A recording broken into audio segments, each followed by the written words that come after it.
Good morning, good afternoon, good evening, everyone, and welcome to How to Launch a Purpose-Driven Initiative. My name is Michelle Eisenberg, and I'm a program assistant at the Nasdaq Entrepreneurial Center.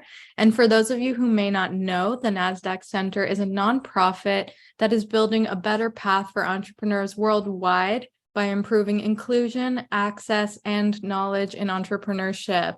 So as you will see in the chat in a moment, the Nasdaq Center provides programs, resources, and exceptional mentorship to entrepreneurs across all races, industries, and geographies. So check out those links and resources in the chat. And just a couple of housekeeping items before we get started. First, let us know where you're dialing in from in the chat. And secondly, we will open up for live Q&A at the end of the event. So please submit your questions for us in the Q&A function at the bottom of your screen throughout the presentation, and we will try our best to get to all of them. All right, looks like we got North Carolina, Maryland, Iowa, Washington, California, Florida. Thanks for dialing in, everyone. That's awesome.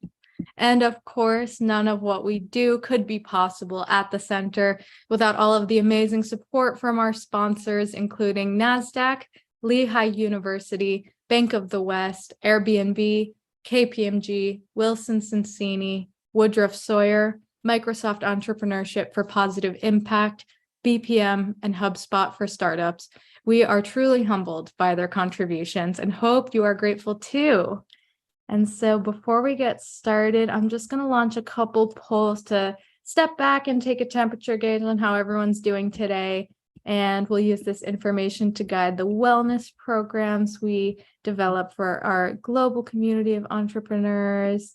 So this first one's going to ask, how are you feeling? Fearful, anxious, surviving, or optimistic? Give everyone a few seconds to submit their responses. Thank you. All right, I'm going to go ahead and end the poll and share the results. Looks like optimism's in the lead. Feelings of survival and anxiety are also present, so we'll try to address those today. Going to stop sharing and just launch one more quick poll. What is keeping you up at night? We got a few options here, so give you a few more seconds to submit your responses here. Thank you. Thank you.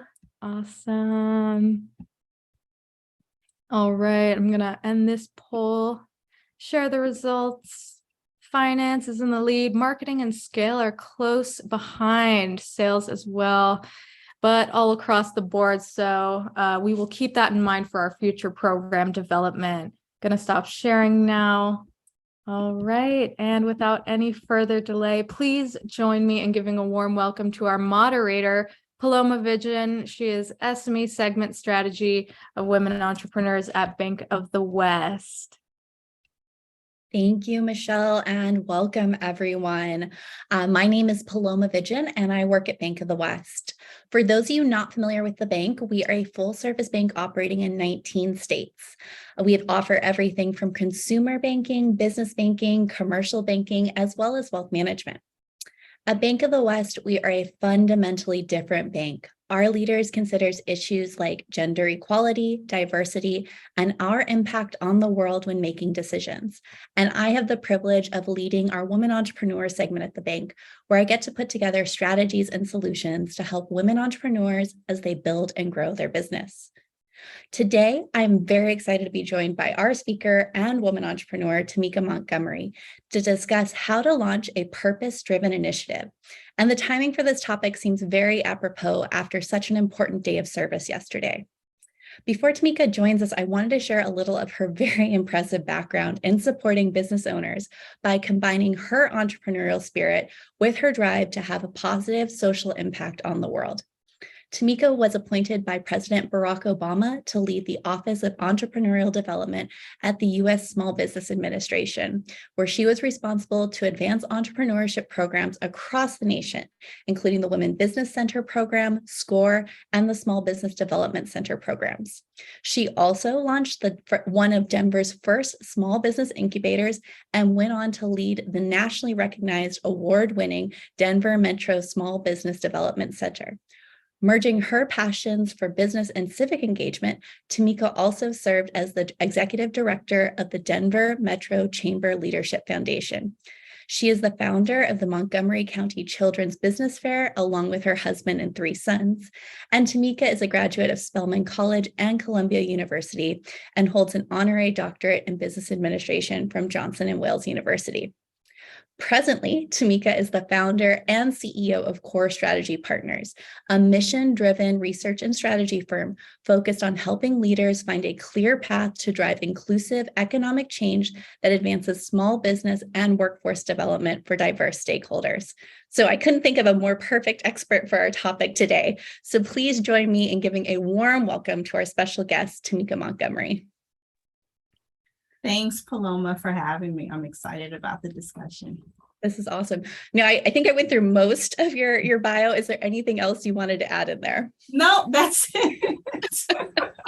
Well, then let's jump in. I think everyone's excited to get started.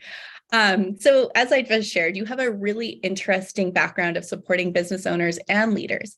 How has your own career experience led you to the founding of Core Strategy Partners? Yeah. So, as I've worked in this area of entrepreneurial development for 20 years, I truly believe in the vision and the economic opportunity that business ownership can have on a person. I've always considered myself to be, I guess, entrepreneurial, even though I've worked for organizations and led organizations.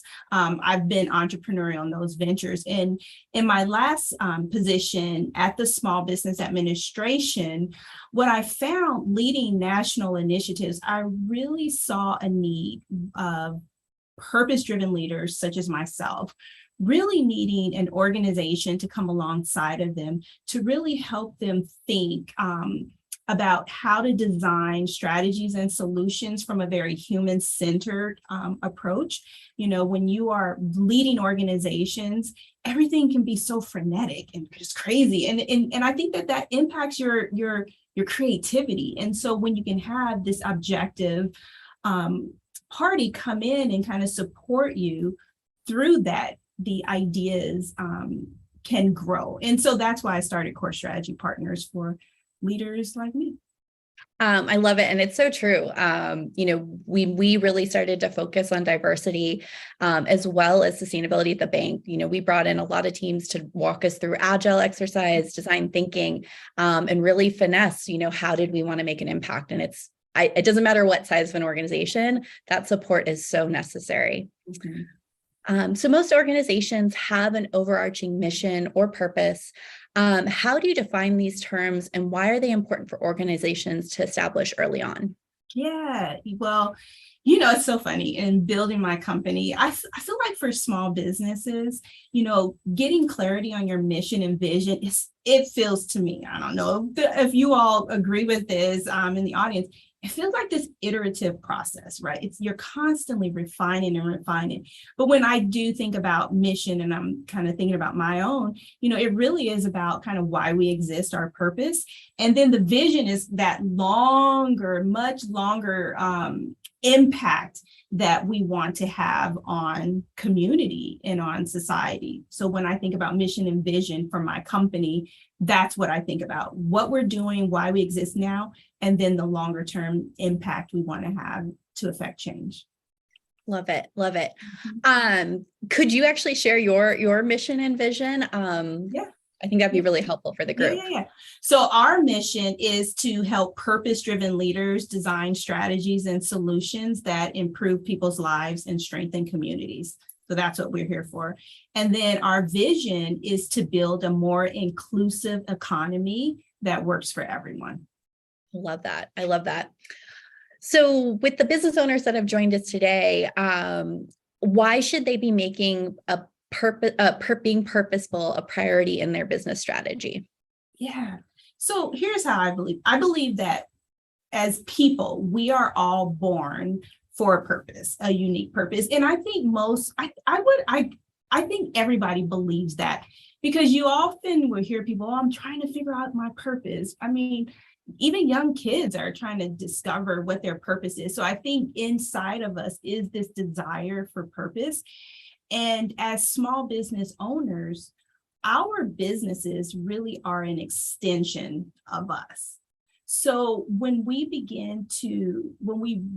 recognize this, that when we're living out our purpose, it's only natural that we engage it through. One way to do that is to engage it through our business, because it is that natural extension. And also I feel like, building a business and growing a business, it's hard and it's challenging and it can be overwhelming. And I think when we infuse purpose in the work that we're doing, it can help us to find joy in our business when sometimes it's hard to find joy during those difficult times. And then finally, I honestly believe that businesses have a responsibility to be a force for good. So whether we're talking large businesses or small businesses, sole proprietors, we have a responsibility to be a source for good, a force for good. And so we should really be thinking about how we can positively impact community, environment, society, and the business just makes sense. We're spending so much time in it anyway. Right. But I want to come back to that comment about finding joy within the business. And I think, especially for some of our newer business owners on the phone, even those sole props, you need that moment. And I loved how you captured it, right? Like it just brings that heart back in when you maybe had that tough day. So thank you for calling that out. So beyond that altruistic aspect of doing good, what are the tangible benefits for a business owner of designing and implementing a strategy? Yeah. So I think first, it's the reputation and the image that it puts out about your business, and how it's viewed in the community from both your customers, from just the broader community and peers. When we are purpose-driven, or when we launch efforts that are purpose-driven, it helps to improve our reputation and our image. Secondly, it helps to improve loyalty and trust. We live at a time where people have a distrust of business. It feels very exploitative, that they don't care about people. And when we do these sorts of initiatives, it does help to engender the trust that we want to build in community. And it also builds the loyalty to build that kind of repeat clientele. I think also it helps with employee morale. You'll find, especially in this generation of young people, they want to work for companies where they can also live out their purpose and their passion. And so when we communicate as business owners, our passion and our purpose and our vision in our business, then it gets employees excited to be engaged with that. And so I think that's a good thing. And then I would say two more things. One is around, I think it helps to improve your products and services, because when you launch these initiatives, it demonstrates that you care about the stakeholders that you're serving. And so what ends up happening is it can cause you to change your business practices. It can cause you to change your services or your products to bring new services and products to better serve or better align with that purpose. And then also it can open new doors of opportunity. Supplier diversity as an example. And I know we'll probably talk about that a little later, but it opens new opportunities. And I think kind of the cascade effect of all of those things leads to more profitability at the end of the day. Yeah, absolutely. And I know we did a study last year, our Bank of the West Money Matters report, and companies with a CSR sustainability plan integrated into their operations have had an increased profitability over the last 2 years. So we've got some great stats around that. I think, and to call back to that, those benefits around employee recruitment, retention, and engagement is huge. I don't even think it's just young people. I think it's all people want to work somewhere where they feel that there is a bigger purpose. So I think those are two huge benefits, and you listed so many more, but I just think it's all around just a good thing for you to do. So I know we've talked a little high level, so let's focus down. I'm a business owner. I want to do something good. Yeah. How do I get started on putting together a purpose-driven strategy? Mm-hmm. So I think, first of all, I would say start small, right? Because, we as business owners, we're solution oriented. We might be real big picture visionaries, and you want to just go all in. And so I would say, stop, just start small.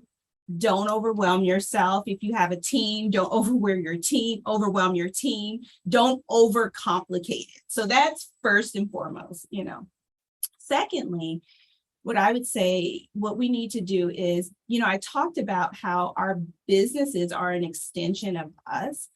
And so I would say, ask yourself, what are the issues and the causes that you care about? Because this is your business. You can set the tone. So what do you care about? And then with that, then the next step would be to then take the time to understand the nature of that issue, that challenge, how it affects your community or the communities that you care about. When I was running a small business development center, and I would be out talking and to business owners and about starting a business, I used to always say, fall in love with the problem and not the solution. And I would say it's the same thing in this. When you think about that issue that you care about, that issue is usually some sort of social problem, some problem. And so it's easy for us to hurry up and jump to a solution. Oh, I want to do this. I want to do that. And so similar to what I used to tell business owners, I would say in this approach as well, to kick off your strategy, is to fall in love with the problem. That means go deep, understand it, know what's going on. Don't rush to a solution. And I think sometimes we can get ourselves in trouble when we just jump to that without really understanding the stakeholders, particularly if it's not our lived experience. That can cause us to make some really harmful mistakes unintentionally.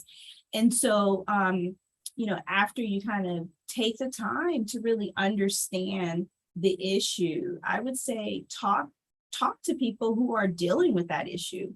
That's that whole getting proximate to the lived experiences. And, I believe that when we talk to the people who are actually dealing with those challenges, what ends up happening is that solutions and ideas become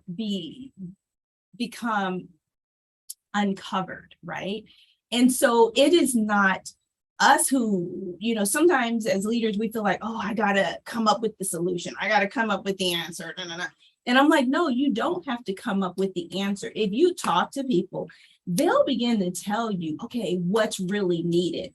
And then based on those, that feedback that you get, then you can begin to say, okay, within my business, within my resources, within where I am now, where does it align? Where does it make sense for me and my company at this point in time to affect change? Yeah. And that comment around solutioning, it's something, especially in large corporations, we have a problem, you get a bunch of people in a room, and everyone is just immediately, I know how to fix this.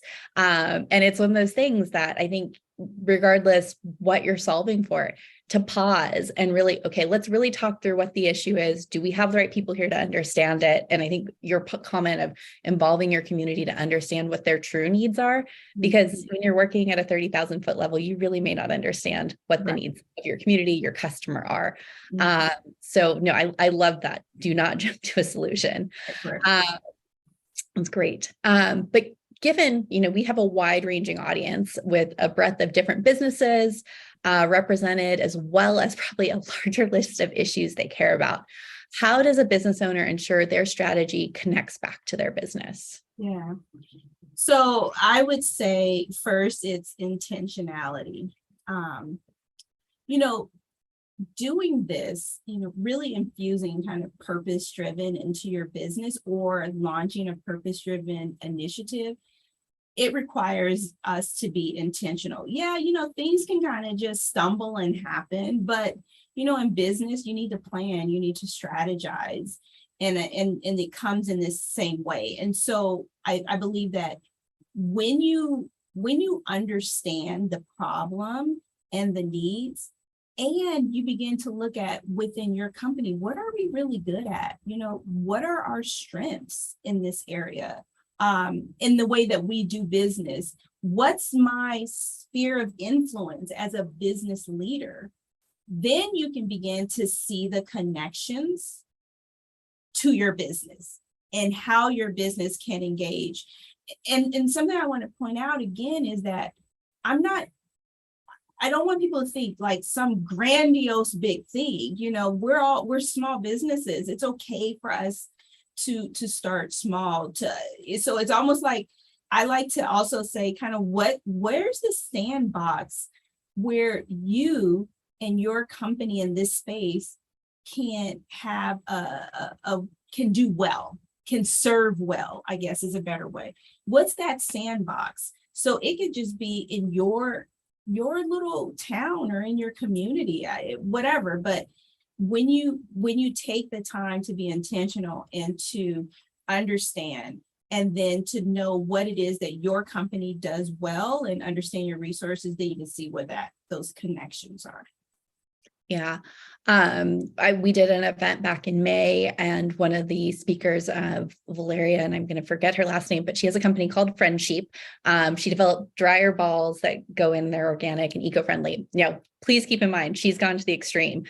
She herself is a paraplegic, and she actually employs Tibetan women who are also paraplegics who make these things. She's gone to the extreme of like fully incorporating her mission. But, she said when she started, some of the easiest things she looked at was like, could I, and this is really more on the sustainable side, but, could I help narrow my carbon footprint? So looking at packaging, looking at just basic things within her supply chain. And it didn't need to be big to start. She got there. But it's a process. And to your point with an iterative vision, it can be an iterative process too. And I think that's huge. Yeah. And then also, Paloma, if I can say something else, the example that you gave, that was an example where it's like a social enterprise, right? It's a social enterprise. And I want, the audience to understand, that's great. Social enterprises are great, but you can, you don't have to have a social enterprise to have purpose-driven or to launch purpose-driven initiatives. And so, again, you can kind of think of those small things, like when you think about your environmental footprint, maybe that's the way you're, in your business, you decide to make a change. Yeah. No, I agree. So kind of shifting gears, but then coming back, we often see with large corporations that they play the short game. And I'm not saying this is bad, but you might see a large organization throw money into the flavor of the month cause because they want to make sure that they're showing support. Again, I'm not saying it's bad, but it happens. This is not sustainable for a small business. And I think this really links back to your thoughts on working on an issue that you care about. But how do small businesses ensure that their strategy is sustainable for their business? Yeah. So that the whole flavor for the day. So I'll just say from a stakeholder perspective, I think those people who companies are trying to affect, I'll put me in there.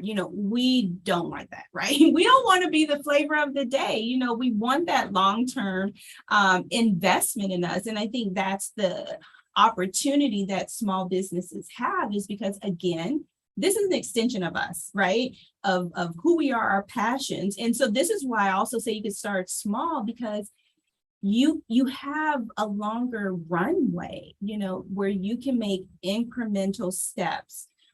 So rather than breadth, you can go really deep on something. So that's one thing that I would say in terms of ensuring the sustainability of the initiative, is go for depth, because you're thinking long-term, you're committed to this cause.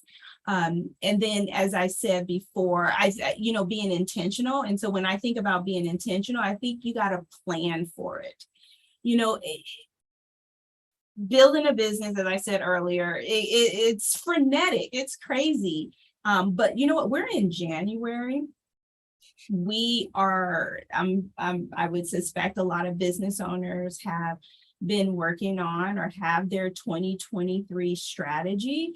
And so I think with this, what I would suggest also is planning out what's a small thing that your company can do. So you're taking those small steps. And so you're setting a goal. Doesn't have to be big, but it's a goal that you can be able to measure and track whether or not you're moving forward in that. Because in the freneticness of business, it can be really easy to allow those things to kind of fall to the wayside. And especially in the early stages where it's not ingrained in us as of yet in our business.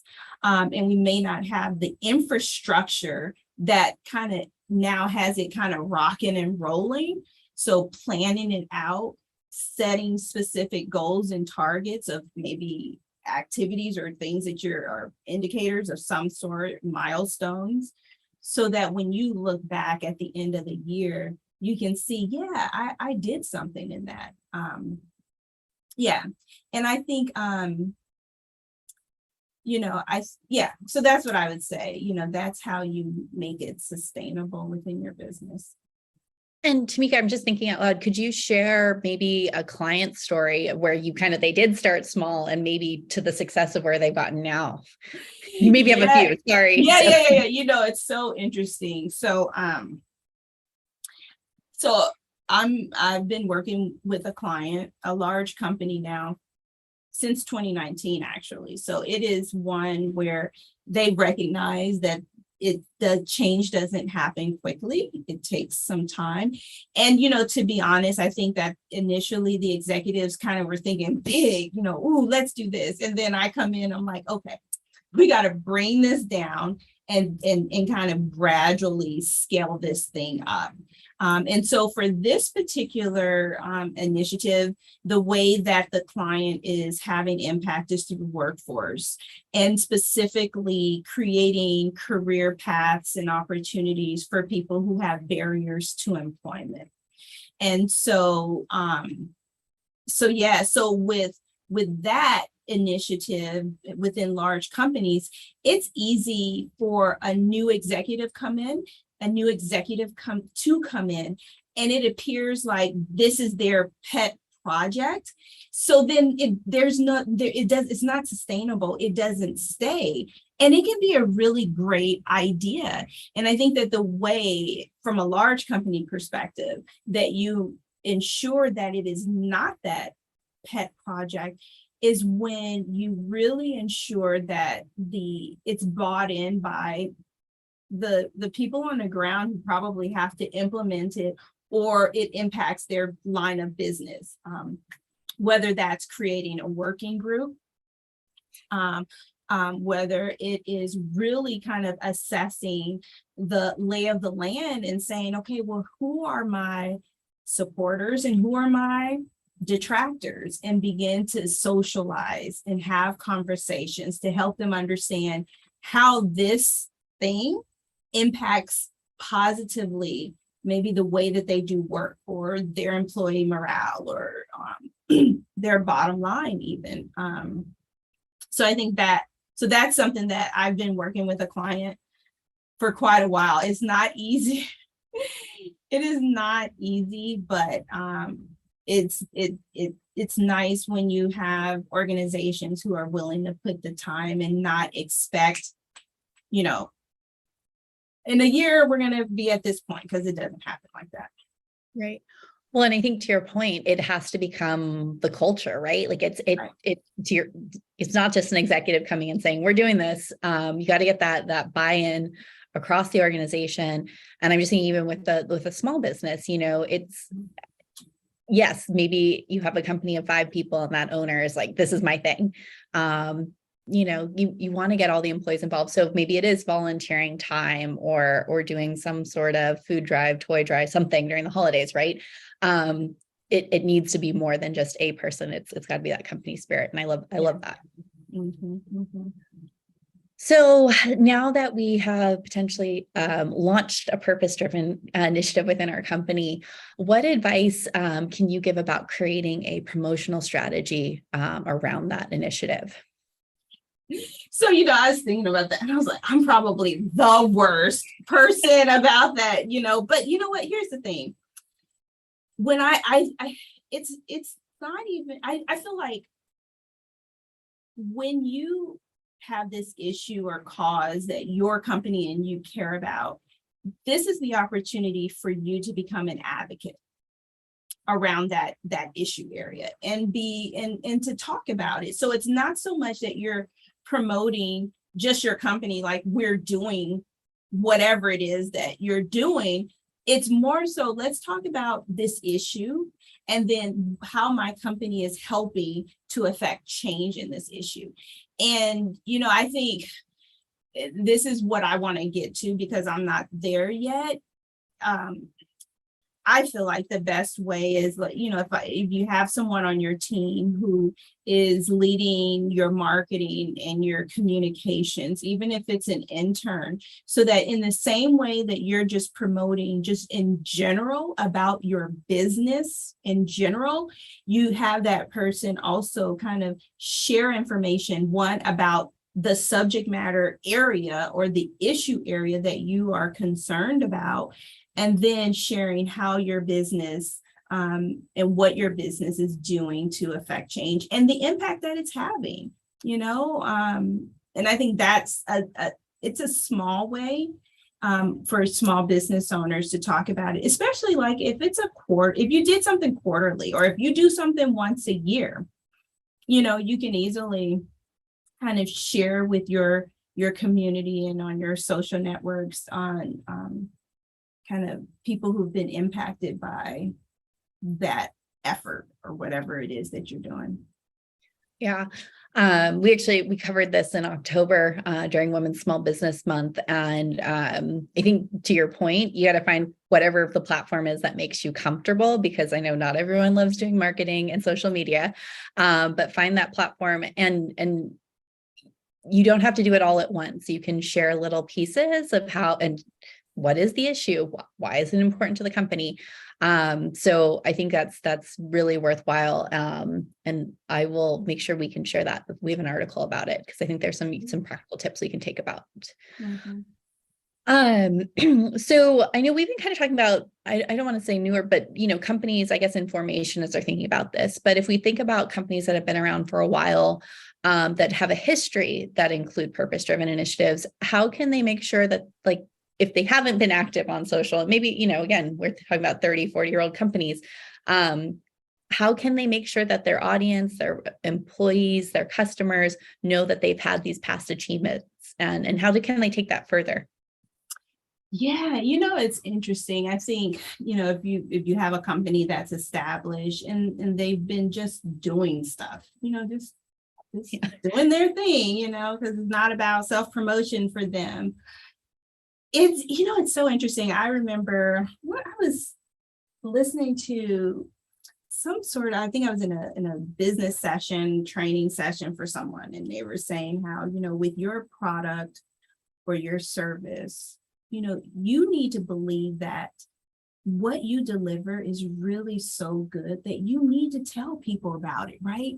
You can't hold it in, because it has the ability to really improve or impact or whatever, right? And so you're excited to talk about it. And so I would say, if you have a company who's been doing this work for a long time, similarly, having that excitement to share with customers, to share with community about the impact that you're having. And I think, with business owners, especially business owners who've been around for that long, like, the average small business doesn't tend to last that long. So if you're around for that long, then you're not only a business leader, of your company, but you're probably a leader in the community, a business leader in the community. And I think that there's this opportunity, as we grow in our business, our influence grows. And so I think that there's then that opportunity that you can begin to engage and network with on a political level, with legislators because they care about community. And they, when you have a business that is doing something that helps their constituents and you let them know about it, that's another way of getting the word out about what it is that you're doing. So I just believe that we have to see it as an opportunity to kind of share the good news, essentially. Right. Because it also inspires others to show what's possible. And it's also a great way that people might want to be a recruitment tool, as we talked about earlier, people who want to join and come alongside of you in this work, so you don't have to do it alone. But I think that inspiration factor is huge. And I think that the numbers we see of both women and minority small business owners, like most, it's like 70% of them are building a purpose-driven strategy into their existing, like to the start of their business plan. Mm-hmm. And I think that's huge. And I think it's so impactful into all the good work that's going into these new businesses that are getting formed. So it's just incredible. Mm-hmm. Mm-hmm. So I know we talked about some benefits earlier, and we were talking about recruitment, but I wanted to spend some more time on how you can use, talking about these purpose-driven strategies to get your foot in the door with a supplier at a larger company. With large companies setting both supplier diversity targets and ESG goals, being able to really demonstrate what you're doing could be huge for you to, land that next big contract. Yeah. So, and I was saying, like, when we talked about the benefits, I say it can open new opportunities, right? So we know that a lot of companies are talking about ESG, environmental, social, and governance. And, I think about my work in the social piece of the three pieces, I think about social. And so one of the things that I've noticed is, as I am talking with supplier diversity representatives with corporations, and I'm also going into their portals, and inputting information, they're asking me questions about my company's kind of ESG related goals or activities. And, when you think about how we differentiate ourselves as small business owners, when you see your purpose-driven strategy and its connection, like if you have work that you're doing that's purpose-driven, and I'm not talking about like you're a social enterprise, not that there's anything wrong with the social enterprise, but just that whether it is like your fair chance hiring, maybe that's the thing that you're doing. Or it's like you said, it's kind of being more environmentally aware in terms of how you're using materials within your company. Those things matter because these large corporations have set their own goals. And when they bring on suppliers, they're going to leverage what the suppliers are doing to help them meet their goal. So they're going to track that. They're going to include that in terms of moving them forward to hitting their goals. And so I think that's the way that you differentiate yourself from all of the other people who do something maybe very similar to you, where you can kind of stand out and show and demonstrate that to that large corporation that you care about the things that they care about, and you understand those things that they care about, and how your company can support their efforts as well. And Tameka, I know you are certified, I think both as a woman-owned and minority-owned business. Do you think by also having those, like, I know we all know the certifications help you get in the door, but do you think that also helps being able to demonstrate, like, yes, I have this commitment to social, because I think sometimes if you don't have some of the basics because we don't have an ESG certification, right? Mm-hmm. So I'm just wondering if that other certification helps. Does, making sure I'm clear, does the MBE or WBE? WBE like kind of help validate that you probably do have a ESG strategy in some ways? You know what? I wouldn't say that it validates it. However, what I would say is that, so one of the certifications I have is WBE from the WeBank, Women's Business Enterprise. So WBE stands for Women's Business Enterprise, and MBE stands for Minority Business Enterprise. Those are the two certifications when you want to do business with corporations, not with government. Government has its own alphabet soup of certifications, but when you want to do business with corporations, those are the two certifications, because they have their own goals and targets that they're trying to reach on and spend in working with diverse suppliers. So when you have that certification and you're doing business, they can then kind of tick you off, basically, like, yes, they can count you in their numbers.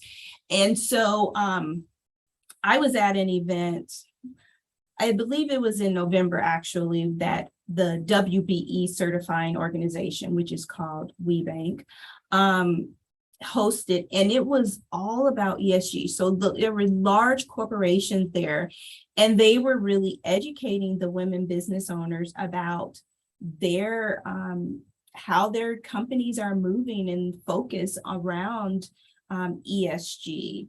And it was a great education for us. So being WBE certified or MBE certified doesn't necessarily tell the company that you have that focus, but being involved in those sorts of organizations, even like the Nasdaq Entrepreneurial Center, you can get exposed to the information that then can equip you on how to talk about it in the language that corporations are using.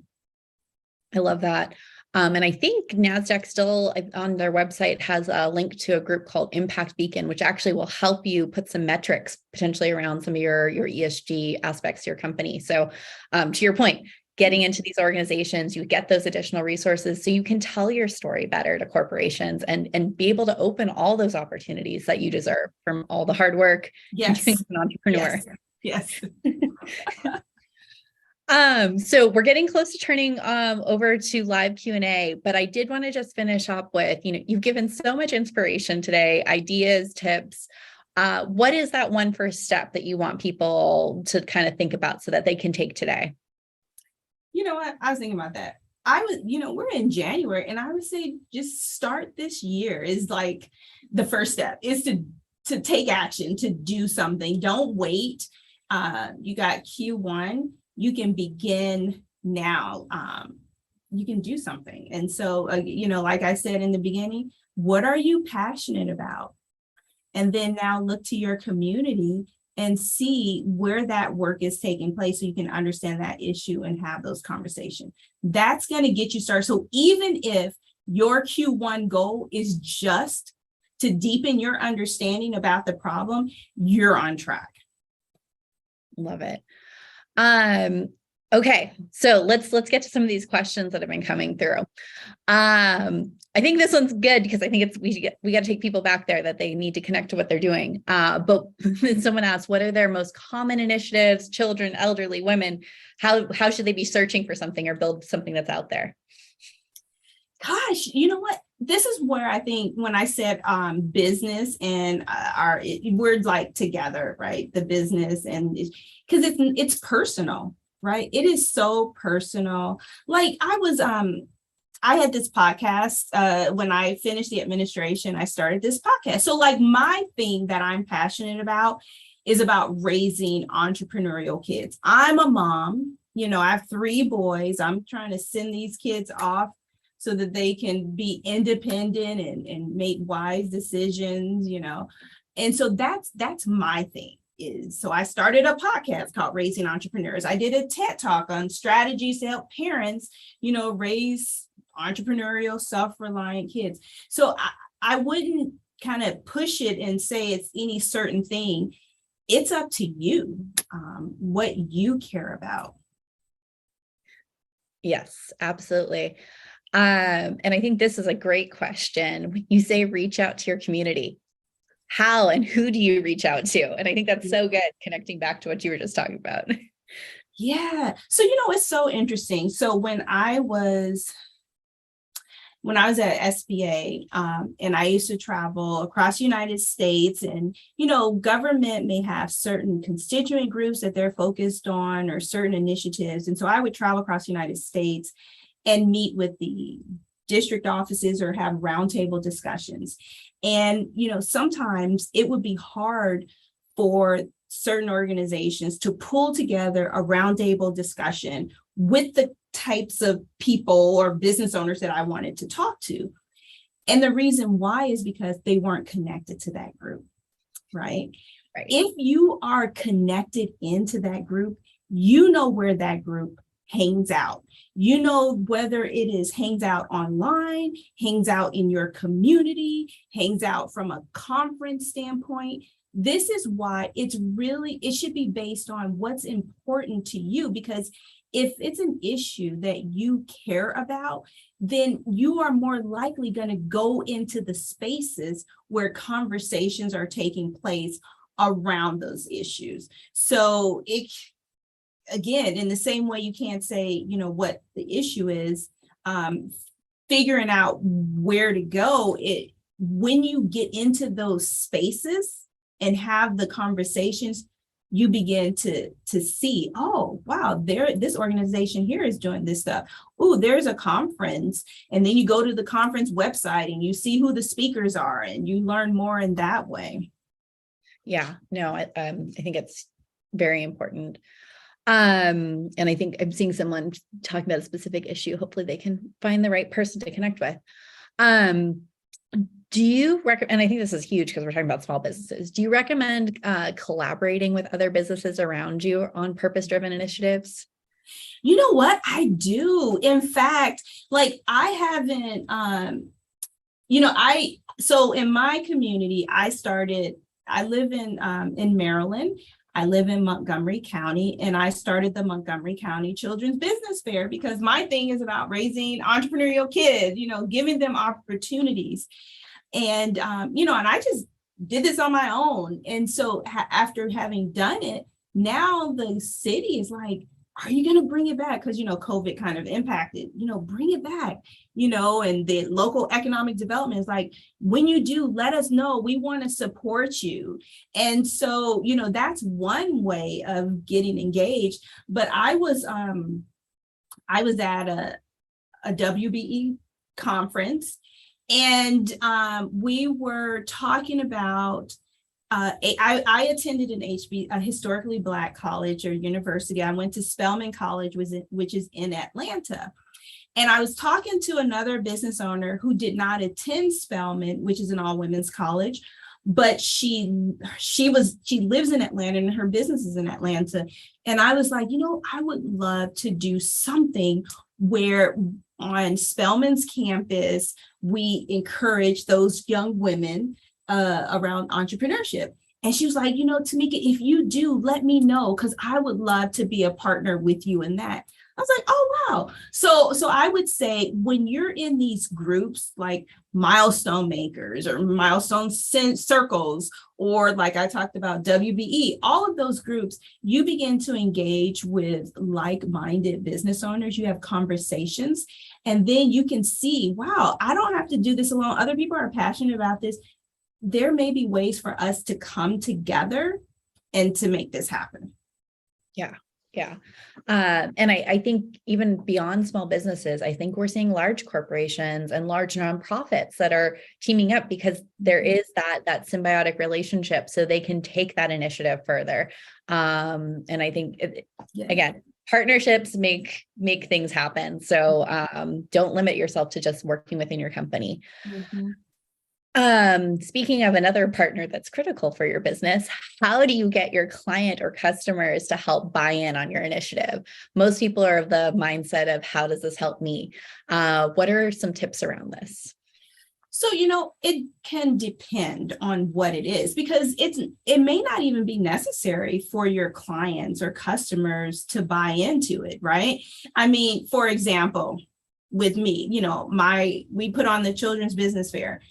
It's not really necessary for my customers to buy into this. However, let's say, for example, if what we're doing is a workforce initiative, and so customers may care about who's serving them, right? And so then I think that's where the promotion piece comes about, and talking about who you're serving. I was in Philadelphia, and was talking to the owner of ShopRite, which is like a chain of grocery stores, like small little grocery stores. And I want to say, gosh, maybe now it might be 15 or so years ago, when he was launching in different communities his grocery stores, he had found that he's all into fair chance hiring, but there was some concerns, in the community about hiring people who had a criminal background, and even within his employee base, people were not quite sure of it, but that was important to him. And so as he was opening up new branches or new stores and communities, he was hosting kind of conversations with the community to understand their concerns, so that he can help to allay those concerns. And now, he got in front of it. Yeah. He got in front of it, talked about it. And now there are no issues. The community sees him as an asset, and his business as an asset that's helping others in the community improve their lives. Yeah. No, I love that. I think this is going to be a common one for someone who's in the process of building a purpose-driven initiative. But this business owner says, I care about a lot of issues, and sometimes my vision can get a little cloudy. How can I narrow it down? Questions, steps, things that they can take to really identify what is that thing they're most passionate about, or maybe the thing they can help make the most impact on. Yeah. So here is where I would say, similar to like when I'm working with clients on just strategy in general, one of the things I think about is this winning strategy. Like, where can we win? Like, when we think about business in general, as business owner, oh, I want to do this, I want to do that, what they say, the riches are in the niches. Somebody said that to me recently. I'm like, oh yeah, the riches are in the niches. But even with this, because we can't do everything, so we got to begin to kind of look at, where do we have the greatest likelihood to succeed? And I think we do that in business, and I think we do that in this space as well. And so that's how, and the way that you determine what your greatest likelihood of success is when you begin to look at, what are the resources that you have around you? Because yeah, you may be interested in whatever this thing over here is, because you're just fascinated by it. But maybe at this point, your business is not really positioned where it's an easy alignment. Maybe you don't have the resources in terms of people and talent and financial resources, or even time. And so that's when you begin to begin to pull those things away. So I would say one is kind of, what's the sandbox where I feel like, we can win, we can really make an impact in this thing, in this space. And then I would also then say, then look at, again, your resources within your business, your personal capacity and time, and begin to see, okay, well, I like this, but you know what? To kind of move us in that space, it's going to require a lot more than we can give at this point. So then you kind of begin to tick those those things away. And then depending on whether or not you have a team or if it's just you, as you begin to understand that issue and your team is actually strategizing on how it's going to approach, you might bring people in, because if you're working with your team on it, they may have their passions and their interests may also help you to begin to narrow that down. Yeah. I know we got a little off topic, but I did see quite a few questions coming in around getting certified. I know you've been certified through WeBank, and I want to call back, and sorry, Anna, I'm going to put you on the spot. We did an event with the West Coast head for WeBank, so I would totally encourage this group to check this out. I'm also going to throw an article in chat, but I think, Tameka, to your biggest point, certification is just another way to open doors. And I think you sound like someone who endorses it. Yeah. I think if you are trying to do business with large corporations, then you should get certified. But you know what? Honestly, I have found being a business owner, it can feel lonely. It can feel lonely. You're like, okay, how do I do this? And what, being, in addition to, it helps prepare you to do business with corporations, it builds a community for you. I did a program in November with WeBank with the Tux Business School. It is an executive education program. We were in New York for a few days. It was like 50 women business owners. And I'm like, oh, these are my sister CEOs, right? And so, I have questions and I can reach out and say, hey, does anybody have whatever? I'm trying to figure out how to put together a remote worker policy. Does anybody have one? Can you share that with me? And so those communities help you not feel so alone. And I see Go Tux Sister CEO. Yes, Diana. It just makes it where you don't feel alone in this journey. And again, like you can find partners to do work together to have greater impact. So I would definitely encourage to get connected into a learning and growing community for your business. I love that. And we all know we need that community to help us be better. So yes. Thank you. Well, I think we're out of time, Tameka. This conversation has flown by.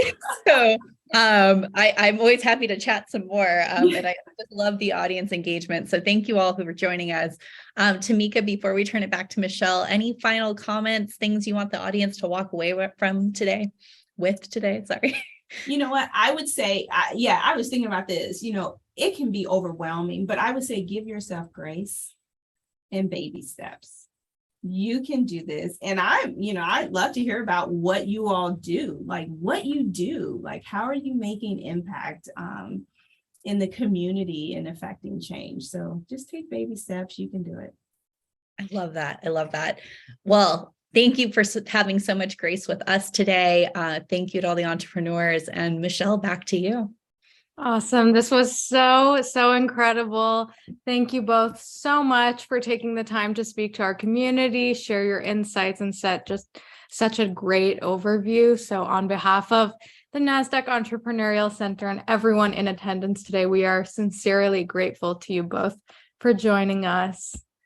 And we would love for everyone to join us for upcoming webinars. You can view the upcoming events by using the link that's going to be posted in the chat.